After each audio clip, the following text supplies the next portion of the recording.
तीसरा जो चैप्टर है हमारा दो चर वाले रैखिक समीकरण। क्या है? दो चर वाले रैखिक समीकरण, दो चर वाले रैखिक समीकरण, यानी इसमें बात कर रहा है linear equation in two variable. इसको इंग्लिश में अगर बात करें तो क्या होगा? Linear equation in two variable.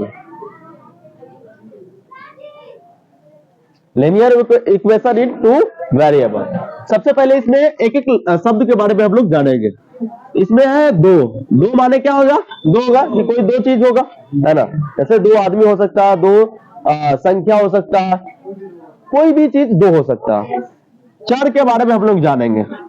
चर को ही वेरिएबल कहते हैं, यानी चर को क्या कहते हैं? वेरिएबल कहते हैं। चर कहने का मतलब जिसका मतलब है जिस पर घात होता है ना? चर पर ही घात होता है, चर पर घात नहीं होता। घात होने का मतलब है क्या हो, फिर गुणा करने के बाद उसी पर आ जाता है। तो चर में क्या होता है? घात होता है। जैसे चर में आ जाएगा तुमको अल्फाबेटिकल, जैसे एक्स आ जाएगा, वाई आएगा, जेड आएगा, ये सब क्या होगा? चर में आ जाएगा। चर के मान परिवर्तन होते रहता है, कभी एक आएगा, कभी 0 आएगा, कभी 3 आएगा, कभी 4 आएगा। इसका मान फिक्स नहीं होता है कि हाँ 2 ही आएगा। इसका मान मतलब है बदलता रहता है, इसीलिए इसको वेरिएबल कहते हैं। तो दो का मतलब समझ गए। चर के मतलब वाला वाली का कोई मतलब नहीं होता है। रैखिक, रैखिक के बारे में, रैखिक को हम पहले पढ़ा चुके थे। एक घाती कहते हैं। क्या कहते हैं? एक घाती कहते हैं, यानी जिसका घात कितना हो? एक हो। रैखिक को ही क्या कहते हैं? एक घाती कहते हैं, यानी चर पर पावर कितना हो? एक हो। और समीकरण, समीकरण यानी बराबर में कुछ न कुछ हो। समीकरण कहने का मतलब होता है जैसे समता का चिन्ह। समीकरण या समीकरण में ना ऐसा चिन्ह प्रयोग हो जाएगा ना, समझ जाना, यानी समता का। इस चिन्ह का मतलब क्या होता है? समता। क्या होता है? समता कहो या बराबर कहो, क्या कहो? हाँ, या समान कहो, या उसके बराबर, या तुलना भी कहो, या तुलना भी कहो। तो ये जो है समता का चिन्ह आता है, तो ये समीकरण बन जाता है। अर्थात ये कहा था दो चर वाले रैखिक समीकरण। इसका जो व्याप्त रूप होता है वो x plus B X B Y plus C बराबर क्या होगा? 0। अब ये इसका जो है दो चर वाले रैखिक समीकरण का क्या व्याप्त रूप है? कैसे? पहले इसमें चर कितने हैं? 2 हैं, x और y। चर कितने हैं? 2। तो दो चर हो गया रैखिक, यानी दोनों का पावर कितना है? 1 है, तो रैखिक भी हो गया। और यहाँ पे समता का चिन्ह भी हो गया, यानी 0 के बराबर भी हो गया ये। तो क्या हो गया? दो चर वाले रैखिक समीकरण। तो दो चर वाले रैखिक समीकरण का मतलब समझ गया ना? चर यहाँ पे कितने हैं? 2 है। यहाँ पे ए, बी और सी ये सब क्या है? अचर है। क्या है? अचर, यानी कांस्टेंट को दर्शाता है। और यहाँ पे एक्स और वाई ये क्या है? चर है। तो चर कितना हुआ? 2। पावर कितना है? 1 1। तो दो चर वाले रैखिक। और ये क्या है? समता का चिन्ह या बराबर का चिन्ह या तुलना का चिन्ह क्या है? बराबर 0। तो क्या हो गया? दो चर वाले रैखिक समीकरण हो गया। तो दो चर वाले रैखिक समीकरण हम अपने जीवन में कहाँ उपयोग कर सकते हैं? अगर आपसे कोई क्वेश्चन पूछ रहा है कि दो चर वाले रैखिक समीकरण अपने जीवन में कहाँ उपयोग कर सकते हैं, तो सबसे पहले बात, हम मार्केटिंग करते हैं। ऐसे मार्केट में गए, आलू लिए और प्याज लिए, दो चीज लिए, दो क्वांटिटी लिए, और दोनों को पैसा एक कर दिए। जैसे आलू और प्याज 1 1 केजी लिए और हम 50 रुपया, दोनों को हम एक साथ 50 रुपया हम दे दिए। अब हमको 50 रुपया हुआ, तो अब हमको एक दाम का निकालना पड़ेगा, या एक दाम को बताएगा तो दूसरा का ऑलरेडी निकल जाएगा। जैसे कहेगा कि प्याज 30 रुपए है, तो हम से आलू के दाम पूछेंगे क्या? नहीं, क्या के लिए आलू के दाम खुद से पता चल जाएगा। जब हम दोनों को मिलाकर 50 रुपया दिए हैं और प्याज का दाम कह रहा है 30 रुपए केजी है, तो हम 50 रुपया दिए हैं, तो 30 रुपये केजी प्याज है, तो 30 रुपया घटा देंगे 50 में से, तो क्या बच जाएगा? 20। तो आलू का दाम कितना हो गया? 20 रुपया। वहां पे हम दो चर वाले रैखिक समीकरण का क्या करते हैं? उपयोग करते हैं। तो दो चर वाले रैखिक समीकरण का उपयोग कहां पे करते हो? तो समझ गया। दो अलग अलग चीज जब लेते हैं, उसके जो मूल्य जो होते हैं, उसके जो पैसे होते हैं, वो एक तरफ कलेक्ट कर जब हम देते हैं, और वहां से एक चीज का सामान का हमें मूल्य पता होता है, दूसरा चीज का पता स्वतः हो जाता है। हमें दूसरा चीज का स्वतः पता हो। जैसे यहाँ पे उदाहरण हमने दिए है आलू और प्याज का। तो दो चर वाले रैखिक समीकरण में कहां प्रयोग होगा वो समझ में आई, है ना? हम लोग ज्यादातर इसको मार्केटिंग में प्रयोग करते हैं। हाँ, आप जैसे आप इस चैप्टर में आप सुनिएगा उम्र वाला में, है ना, कि जैसे राहुल का अपने पुत्र से कहते हैं कि हम मतलब 3 वर्ष पहले हम तुमसे 3 गुने आयु का था, फिर 4 वर्ष बाद हम तुमसे 4 गुना आयु का हो जाऊंगा। तो इसमें भी इसका प्रयोग होता। फिर मान लेते सोहन अगर बैट किन रहा है, बॉल खरीद रहा है, तो वहां पे बैट और बॉल दो अलग अलग चर हो गया। तो वहां पे भी ये दो चर वाले रैखिक समीकरण का हम लोग क्या करते हैं, प्रयोग कर सवाल का सॉल्व करते हैं। तो इसका जो है दो चर वाले रैखिक समीकरण में सामान्यतः हम लोग तीन समीकरण के बारे में चर्चा करेंगे। कौन कौन? प्रतिच्छेदी समीकरण, प्रतिच्छेदी रेखा के नाम से, उसके बाद प्रतिच्छेदी रेखा के बाद क्या है, समांतर रेखा, उसके बाद है समपाती रेखा। तो सबसे पहले हम तीन रेखा के बारे में चर्चा करेंगे, तब जाकर चैप्टर आगे चलेगा। और तीन कौन है? एक तो समांतर है, प्रतिच्छेदी है और एक समपाती है। सबसे पहले देखो हम लोग प्रतिच्छेदी रेखा को जानते हैं। पहले थोड़ा सा अगर चर्चा किया जाए तो ये बिंदु है, ये क्या है?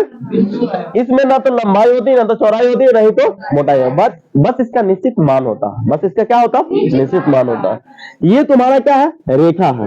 ये क्या है? रेखा। दोनों तरफ क्या बढ़ रहा है? एक्सपेंडेड लाइन है, दोनों तरफ क्या बढ़ सकता है। ये क्या हो गया? तुम्हारा रेखा हो गया। इसी रेखा को एक भाग से काट दीजिए तो ये एक भाग अनस्टैंडर्ड है, एक भाग चलिए रहा है, तो ये क्या हो गया? किरण हो गया। क्या हो गया? किरण हो गया। आप दोनों साइड से काट दीजिए तो ये क्या हो गया? रेखा खंड हो गया। क्या हो गया?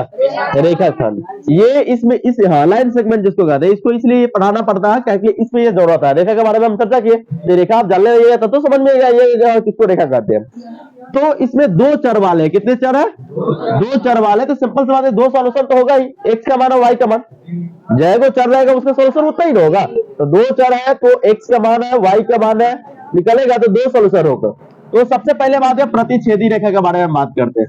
एक प्रतिच्छेदी करने का मतलब समझो, एक रेखा ये हो गया, जैसे मान लेते इसको एल मान लो, और एक रेखा कौन हो गया? ये हो गया, इसको क्या मान लो?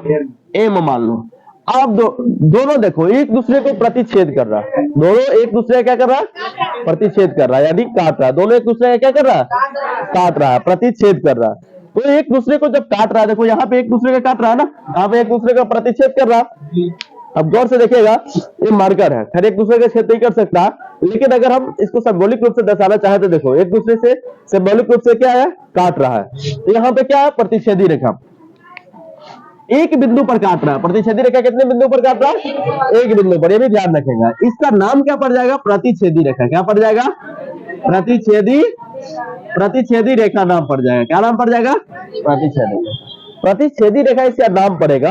अब इसका जो जनरल जो फॉर्मूला होता है, A1/A2 बराबर B1/B2 नहीं है।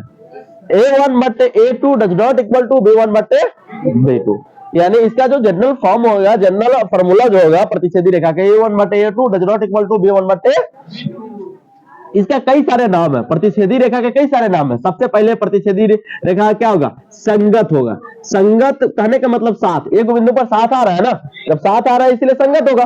संगत में होगा। विरोधी होगा क्या? अगर कोई बिंदु, अगर कोई रेखा कोई जगह पर मिल रहा है, कोई कहीं पर मिल रहा है, तो वो तो विरोधी होगा नहीं, अविरोधी होगा। न मिलता तब विरोधी होता है। जैसे मान लेते दो विरोधी आदमी, एगो इधर चल रहा है और एगो इधर चल रहा है, तो उसको हम क्या कहेंगे? विरोधी आदमी है। हमने एक दूसरे के अलग होकर चल रहा है, सेपरेट होकर चल रहा है। लेकिन अगर एक जगह पर अगर दो आदमी आ रहे हैं तो क्या होगा? अविरोधी होगा। जैसे मान लेते रूस और यूक्रेन के बीच अभी युद्ध हो रहा है, तो रूस और यूक्रेन के बीच युद्ध हो रहा है, तो रूस और यूक्रेन के जो भी मतलब है राष्ट्रपति है, जो भी वहां के राजनयिक है, वो सामने सामने जल्दी नहीं आएगा, अगले टकरार होने को उम्मीद है। वो एक दूसरे से अलग अलग बैठेगा, अपोजिट दिशा में बैठेगा, अपोजिट दिशा में बात करेगा, है ना, तो वो क्या होगा? विरोधी होगा। लेकिन भारत में और अमेरिका के बीच में कोई युद्ध नहीं चल रहा था, जब भी बैठेगा तो साथ साथ बैठेगा, बातचीत साथ होगा, है ना, तो वो क्या हो गया? यानी अविरोधी होगा। लेकिन यहाँ पे मिल रहा है तो ये भी क्या होगा? अविरोधी होगा। क्या होगा? अविरोधी। अविरोधी कहने का मतलब विरोधी नहीं है, तो क्या होगा? अविरोधी। अविरोधी ये हो जाएगा अविरोधी। उसके बाद संगत भी हो गया, अविरोधी भी नाम हो गया। उसके बाद एक बिंदु पर मिल रहा है ना, तो केवल एक हल होगा। क्या होगा? केवल एक हल। केवल एक हल। एक बिंदु पर मिल रहा है तो क्या होगा? केवल एक हल। एक बिंदु पर मिल रहा है, एक के बिंदु पर मिल रहा है, कितना होगा? इसका केवल एक हल होगा। केवल एक हल होगा, उसे ही अद्वितीय कहते हैं। क्या कहते हैं? अद्वितीय। अद्वितीय कहने का मतलब समझ, अद्वितीय मतलब है एक के अलावा दूसरा कोई नहीं। यानी ना कहता है कि जैसे मतलब तुम लाखों में एक हो, यानी अगर आप बायोलॉजी के तौर पर हम बात करें तो मतलब है जनन प्रोसेस में बहुत सारे शुक्राणु क्या होता है? प्रवेश करता है ना, बहुत सारे शुक्राणु प्रवेश करता है, लेकिन कोई एक शुक्राणु अंडाणु में प्रवेश करता है, बाकी सब क्या होता है? नष्ट हो जाते हैं। तो वहां से उसके हिसाब से तुम लाखों में एक हुआ ना, उसी तरीके के यहाँ पे जो है केवल एक हल, इसको ही अद्वितीय कहते हैं। यानी अलग चीज नहीं है, केवल एक हल को ही अद्वितीय कहते हैं, एक हल के अलावा दूसरा कोई हल इसमें नहीं हो सकता है। इसको क्या है, अद्वितीय भी कहते हैं। क्या कहते हैं, अद्वितीय भी कहते हैं, अद्वितीय। अब आइए, आपको क्वेश्चन कैसे पूछेगा, जैसे यहाँ पे 3x प्लस 4y है ना प्लस 7 बराबर 0 दे दिया, यहाँ पे 2x प्लस 9y प्लस कितना 3 बराबर 0 दे दिया।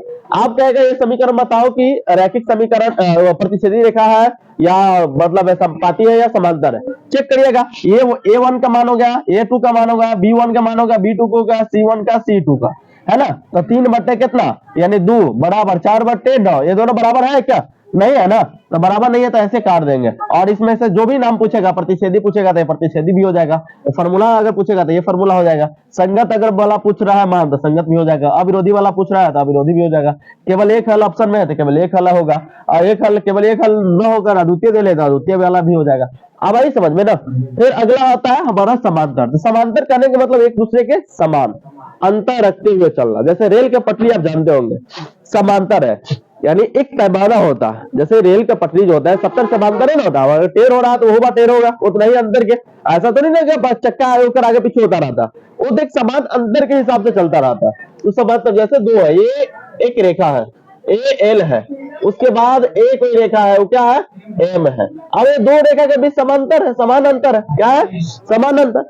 समांतर के कभी आप अंदाजा रखिएगा कि कभी वो एक बिंदु पर कटता है, नहीं कटेगा, कहीं भी नहीं कटने को उम्मीद है। हाँ हम लोग क्या कर सकते हैं कि उसको मानने के लिए काट सकते हैं। जैसे देखो दो पटरी आपस में कभी मिल नहीं सकता, लेकिन हम लोग को प्लेटफॉर्म जब चेंज करना होता है तो कुछ नया पटरी ऐड करना पड़ता है ना, नया पटरी ऐड कर हम लोग ट्रेन को क्या है एक पटरी से दूसरे पटरी पर यानी ट्रांसफर करते हैं। तो उसी तरीके का समांतर रेखा होगा। समांतर रेखा इसका नाम क्या पड़ जाएगा, समांतर रेखा। समांतर रेखा इसका जो फॉर्मूला हो जाएगा जनरल रूप a1 बटे a2 बराबर b1 बटे b2 बराबर नहीं है c1 बटे c2 के। a1 बटे a2 बराबर b1 बटे b2 बराबर नहीं है c1 बटे c2 के, ये इसका जनरल फॉर्मूला होगा।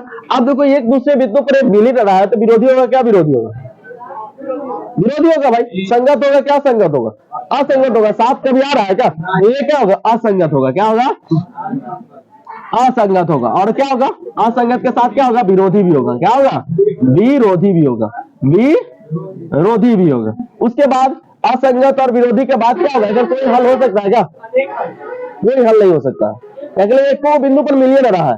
और जब तक अगर मान लेते दो आदमी जब तक एक तरफ बैठ कर बात नहीं करेगा तब तक कोई सोल्यूशन निकलेगा क्या। अगर दो आदमी के बीच झगड़ा है और दो आदमी के बीच झगड़ा है और कहीं एक जगह मिलकर वो बात नहीं करना चाह रहा है तो सोल्यूशन कोई निकलेगा क्या, कोई सोल्यूशन नहीं निकलेगा। सोल्यूशन माने हल, तो इससे कोई हल नहीं होगा, क्या होगा कोई हल नहीं, कोई हल नहीं, या कोई हल नहीं या एक भी हल नहीं, कोई हल नहीं या एक भी हल नहीं। तो ये समांतर को भी समझ गया है ना, प्रतिच्छेदी को भी समझ गया। अब आता है संपाती। पहले देखो संपाती करने का मतलब है संपाती, संपाती अगर इसको थोड़ा प्रोनाउंसिएशन सही करके समझे, संपाती पथ माने क्या होता है रास्ता होता है, पथ माने क्या होता है रास्ता होता है। तो एक ही पथ पर समान पथ पर, यानी ये दोनों लाइन क्या होगा एक ही पर होगा, ये दोनों लाइन एक ही पर होगा, एल और एम दोनों क्या होगा, एल और एम दोनों क्या होगा इसी पर होगा, है ना। यानी देखना क्या कहते हैं संपाती कहते हैं, क्या कहते हैं संपाती रेखा कहते हैं, क्या कहते हैं संपाती रेखा कहते हैं। अगर जनरल फॉर्म होगा a1 बटे a2 बराबर b1 बटे b2 बराबर c1 बटे c2 बराबर c1 बटे c2, तो जनरल फॉर्म हो गया। उसके बाद संपाती क्या होगा, विरोध संगत होगा, क्या संगत, संगत होगा भाई, हर जगह तो मिल ही रहा है, तो क्या होगा संगत होगा। संगत के साथ ये मिश्रित भी होगा, क्या होगा मिश्रित। मिश्रित कहने का मतलब समझ गया ना, सब जगह तो मिलने हैं, ये मिश्रित भी होगा। उसके बाद विरोधी होगा, क्या विरोधी, अविरोधी, अविरोधी।